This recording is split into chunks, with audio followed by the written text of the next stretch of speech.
morning. We got this email from Joel Kolander from the Rock Island Auction Company, and it was so funny the way the email came. And I don't know if you sent it to everybody or if it came to us, or you're like, local news story of interest. And I'm looking at it, I'm like, oh God, local news story of interest. Hamilton's guns. And I mean, seriously, that was my Normally reaction. we get local news story. Do you realize bed bugs are everywhere? Right. Delete. Which they are, and that's great. So Joel is on the show. I asked him to come in because Rock Island Auction Company, a little auction company that has Alexander Hamilton's guns. How you doing, Joel? Good morning. Good. Pretty good. Great to be here. I've listened to you guys so long. It's fun to be in the studio. In the mansion. We're glad you're here in the Rock and Roll Mansion. So Dwyer tells me that you guys have gotten a hold of Alexander Hamilton's guns. They belong to him, and they're for sale. You're going to auction them off. So many questions, first of all. How did you get them? Like a lot of these kind of incredible firearms that we'll see, they just come from around the country. They come from around the world, and since we are the biggest in the world, the biggest and best in the world for what we do, people know where to come to sell items of that quality. Well, and I guess that just follows into the next question, which is, how do you know that you're going to put this item to auction in front of the right buyer? Like, how do you know the right buyer is waiting for these? I mean, because, like, what if the preeminent Alexander Hamilton gun collector guy is, like, out of the country and he doesn't know these go up for auction? That'll change the price considerably, right? It will indeed, and that's kind of our job, is to market it enough leading up to auction, finding the right people, just being involved in those collector circles, knowing who would be a lead candidate to That's why add you're these here. pistols to their collection. You look at me and Bill and you go, these are some guys that got cash to buy these guns. That was my first thought. Yeah. And what do you get oftentimes, like, the first thing I said to Dwyer is, how do you know that they're really his? Because I'm sure you have, hey, man, I got some stuff you might want to check out. Well, this one belonged to... Pawn Stars. This one belonged to Macho Man Savage. I got Mr. T's gun. This is from Al Hamilton. And then I got this one. Remember Mr. Whipple? This is his. And you go, whoa. Back up a second. Mr. Whipple? No. Hamilton. Do you get people like that who bring in just,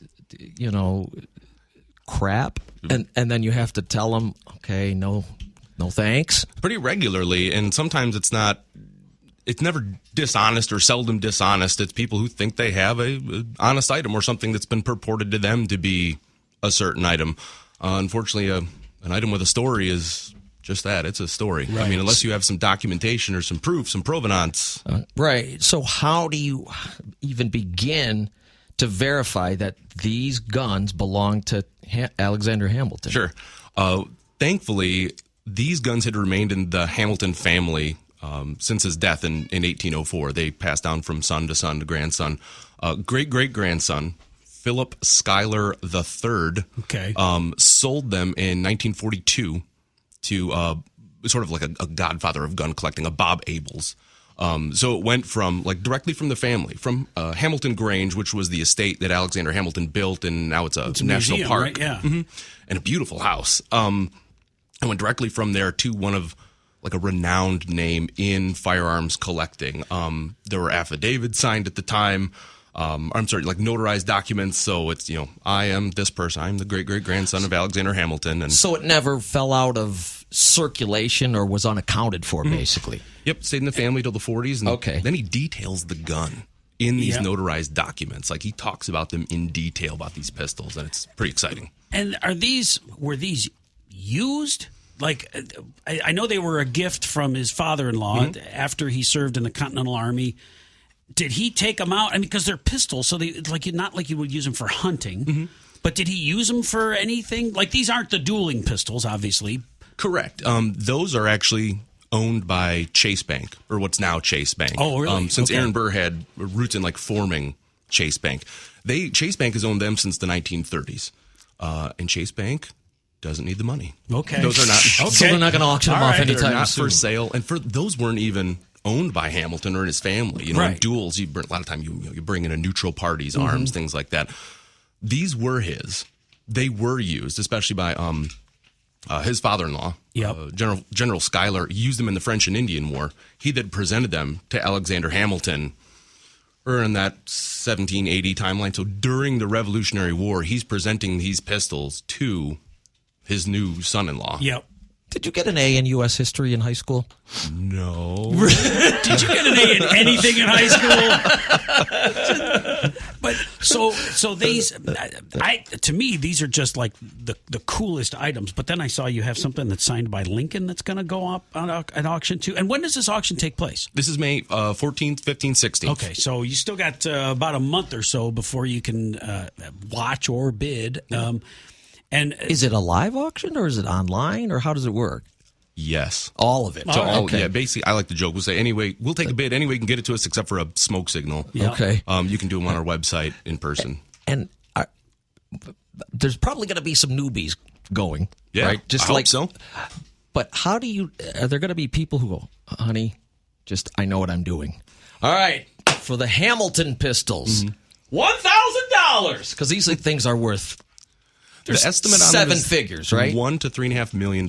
So the guy is there going to be somebody who starts it off with $1,000 bid and go, oh. Well, that didn't last very long. I mean, do you know what I'm talking about? Yeah. They think that they're going to, I bet he doesn't show up. This will be my chance to get it at a steal. Right. You know? We see that quite a bit where the bids will go right over somebody's head, not just on Alexander Hamilton pistols, but on quite a few items. Okay. And how do you know that a dude who's bidding $1 million isn't a goober like Dwyer and that he actually has $1 million? That part of the business I don't get to face a whole bunch. Our front office does a really good job with. But you have to vetting some of those. verify it because otherwise you got some guy like, my eBay handle was Billy Bids High. And eBay, yes. yeah, on eBay. But so there's a verification process, right? You have to. Yeah, prior. So if someone comes and they indicate that they want to be a phone bidder, so bidding via telephone on the Hamilton pistols, we're going to take their name, we're going to take their phone number and things like that. And at that point, okay, you're lining up to go after the big dogs. Let's, do a little due diligence. I remember for an auction that I had to pre-register and I had to be pre-approved. This was an Eddie Van Halen Nomad, 57 Nomad, Cool. and guitar that matched it. And you had to show assets. You had to give them your banking information and show them that and then they gave you a limit of what you could bid. And so I bid my limit. Yeah. And I was ahead for quite some time. Getting quite nervous. I got scared because I didn't know how it really worked. I'm like, oh yeah, well I just put it in here, and I again expected it would go for a lot less. Ended up going for a lot more, but not more than I had locked in. And it wasn't until Sunday. This thing started on Thursday. It wasn't until Sunday that I got out of it. And at that point, I'm like, oh God, all the kids' college money, all my cars, the house, my wife's rings. I mean, I had inflated my worth. Yeah. So you'll have the Hamilton guns, and that's obviously you're going to have a lot of pre-approved bidders who are waiting for that, and anybody who comes to the auction live. And where do you do that? Right, our facility, Rock Island, Illinois. And so so people can come and register that day. And how many people are just like watching, like who are just excited to see how it goes? Do you get any sense of like how many more people log on to watch this thing happen? Yeah, just recently. So our auction hall will have about 350 seated, 400 standing room. But we've recently added a software so we can do live streaming auctions. So people who want to bid online can participate in real time with everybody else. It's kind of fun to watch people, like it's going up by hundreds of thousands of dollars. It makes me nervous just knowing that some dude is going to have to explain it to his wife why she can't get, Or she's going to use them on him. We're going to get our value out of them, you can bet. Joel Kolander is in the studio with us. He's from the Rock Island Auction Company. Alexander Hamilton's pistols are going up for auction. You could see it at twodorks.com. We talked about, remember, was it Phil Collins who was the collector of weapons from the Alamo? The Alamo, yeah. Kidding. Yeah, he has his artifacts or whatever on display down there. He loaned them to them.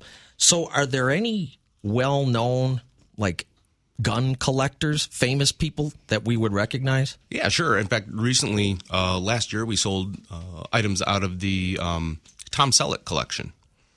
And he Magnum had PI? Quigley Down Under. Wow, okay. And he had, Real guns or prop guns? They are the real deal. The real deal. Okay. Well, he was in the NRA. He was a big spokesperson for the NRA, and so he was an avid collector. Yeah, he had served on their board for some time, and he was a collector of those, 19th century American, the Sharps, the Winchesters, some pretty exceptional items. Yeah. I'll take your word for it because I'm like, yeah, okay. Because when something like a piece of rock memorabilia goes up for auction, or sports or movie memorabilia, whatever, it's always anonymous. And in the back of my head, I'm saying it's either Wayne Gretzky or David Copperfield. Those are the guys who bid on everything crazy. Are there some that that would surprise us? Collectors? People who are bidders, but they're going, shh, don't tell anybody. Especially those two a-holes on the radio. Oh. Because they have a proxy bid for them because they don't want everybody to know. Yep.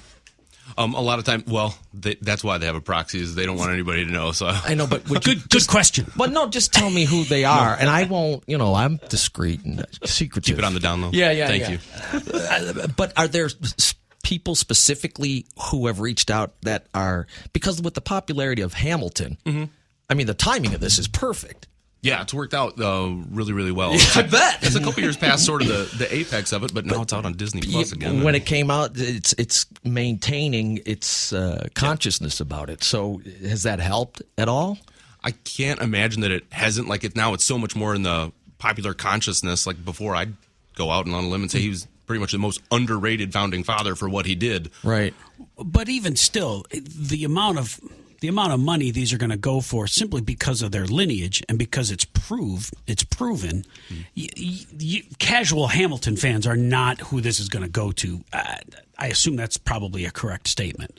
This transcends revolutionary war hero collector people. This transcends, hey, I got a really kick-ass gun collection. This is like such a piece of American history. There's probably all walks of collectors that you wouldn't even normally see for, if you're a founding fathers autograph collector, let's say. Yeah, those people are going to all be part of an autograph that goes on auction.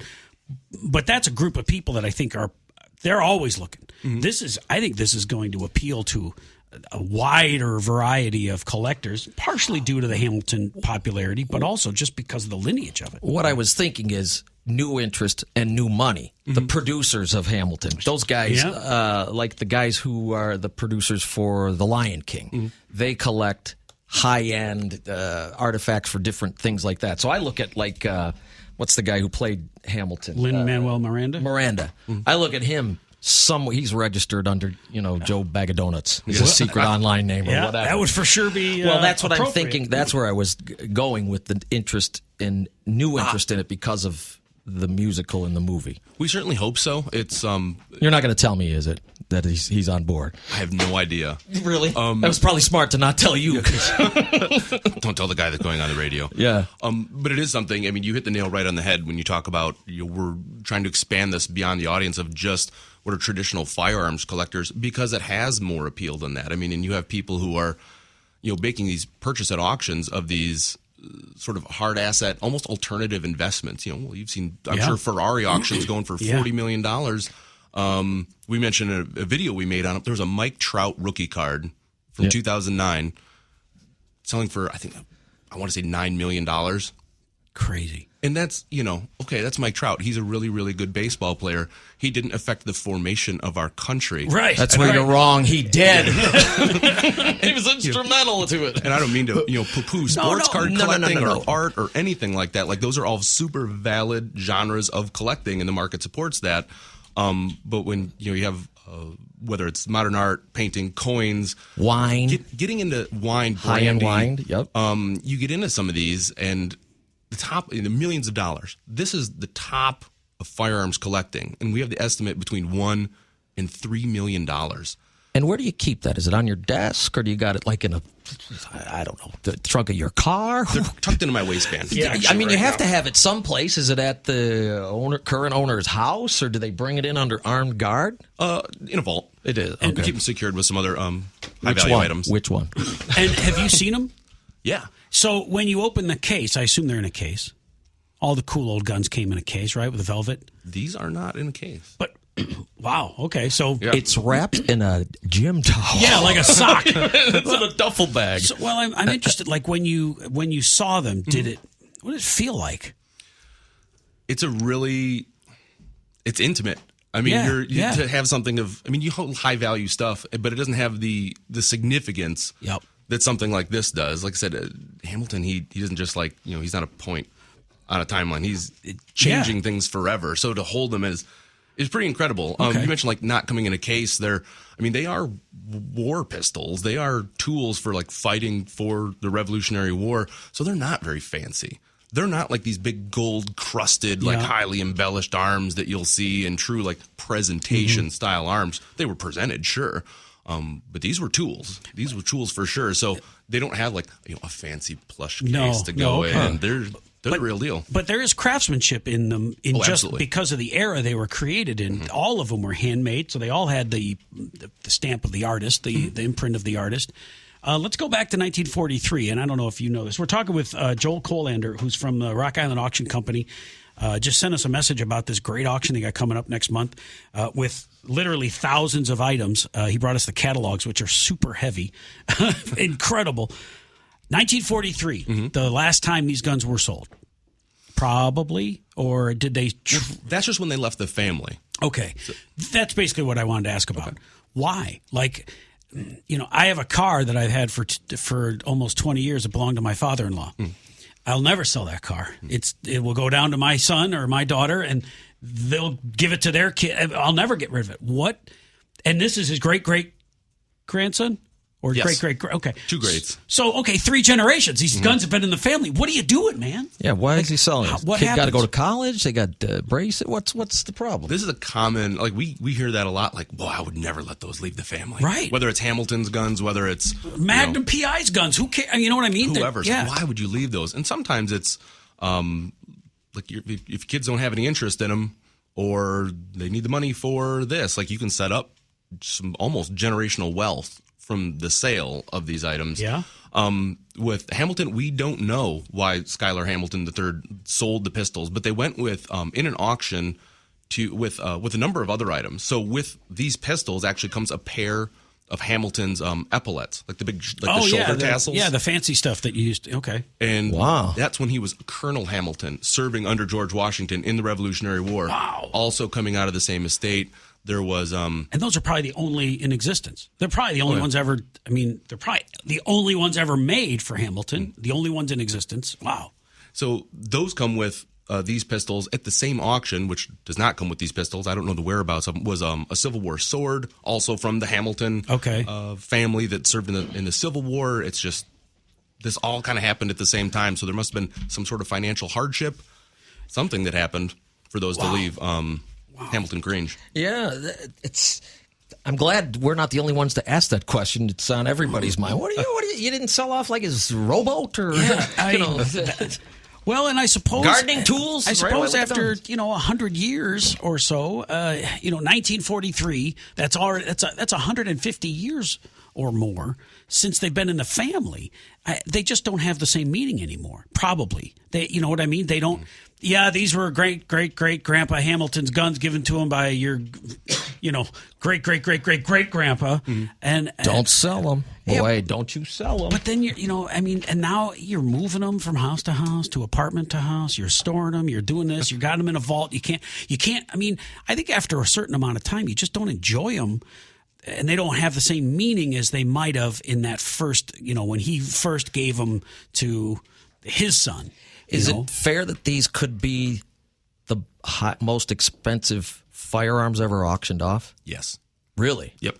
Wow. Plain and simple. Now we have no the pressure. Single most, yeah, I know. We have the single most expensive firearm ever sold. That was a Colt Walker, so from like 1847. Walker Texas Ranger used it. There you go.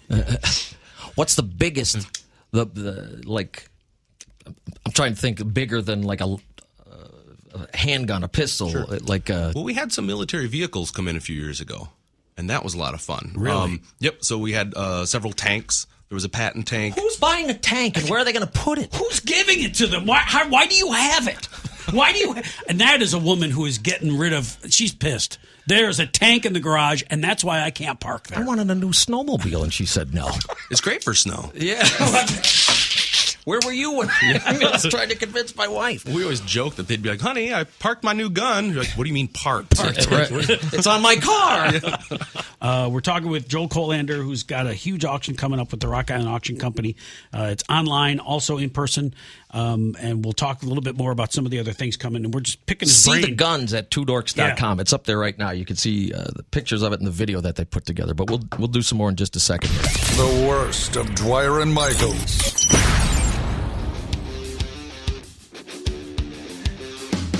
Welcome back. Joel Kolander from the Rock Island Auction Company is in the studio with us. You guys do what? About 12 auctions a year, is that right? Yeah, varying types. This is a biggie, though. The big ones, these premier auctions, they do 3 a year. 3 a year. The featured item, do you call it the marquee item or the signature item, is the Alexander Hamilton pistols. Probably going to set a world record for a firearm sold at auction. It makes me nervous thinking, because anybody listening can go and see these things. Yeah, right? Please. During preview day. Please, yep. It's the Thursday before the auction. So it'll be May 13th. We're open to the public. You can come, and it's the best gun show that a lot of people have never heard of. Yeah, right. I'm looking at, there's a cannon from 1863. It's going to be in here. That's Civil War era for sure. A listener wants to know, how do you find the value of family guns? For example, Jeff says, I have the 2 pistols that my great-grandfather carried in the Civil War. He's also got his belt, his discharge papers, everything. Very cool. Now, when you say, like, I have these that, my relative had, already cool. Again, it's a gun with a story, but with all the kit together, like the accessories, the belt, the guns, but the discharge papers, for me, is what I know is going to make a collector's ears perk up. Really? Because now they're not just firearms of the Civil War era. They are firearms to an identified soldier of the Civil War era. And from there you can find, units they served in, the state they were in, maybe the battles they participated in based on, the groups they were in. So you can get so much more history, more story, where that gun has been, what it's done, what it's seen. And is that something you guys do? You appraise them? Or Yeah. I don't know if he's looking to Sell them. Well, and that's got to appeal to the value, because it's not just the hardware the buyer is buying. It's every car has a story. It's if you're in the collector car business, it's the story that people are fond of, and they like to be part of that story. And by buying it, they are. During the break, we were talking about a gun you guys sold that belonged to Teddy Roosevelt. Yeah, just last December. Just last December for more than $1 million. Do you keep in touch with those buyers, and do you have an interest in knowing how they are displayed or what happens to them after they're sold? Not so much how they'll keep them. That, thankfully, if someone spends, the Teddy Roosevelt went for $1.46 million. Jeez. Wow. If you spend that kind of money, you're probably going to keep it very, very well, because at that point it's an investment. Right. It's not sitting on top of the TV in the man cave. Probably. Hey, went hunting this weekend. Check it out. We'll generally keep in touch with them more so that, if they've been on that, like, we have this other item coming up in auction. Right. You may be interested in that. Yeah. We'll stay in contact as a friend to help build their collection. So, and eventually, of course, when the time comes to sell a piece or upgrade, or You want to be the first people they think of. Yeah, absolutely. So, and how did it start? You guys are obviously the preeminent gun collector gun and gun sellers. How did it start? Like, what is the beginning? What is the humble beginnings of the of the Rock Island Auction Company. Sure. Well, like we were talking about a little bit before the Hogan's show. video, man. Yeah. It's a lot of VHS tapes had to be rented, huh? Pat Hogan and his coming from Chicago and starting some gas stations here in the Quad Cities. Yeah. And a lot of people, if they've lived here a while, it'll be at the gas stations and Hogan's videos. Sure. And then there were things with photo development that turned into the 1 hour photo turned into processing photos for other places. They Yep. were on some of the river boats Yep. when they had to be boats, and that turned into printing a book for another auction company, Little John's out in California, which I'm not sure is still around. But they're like, well, we can make this catalog. We can make our own catalog.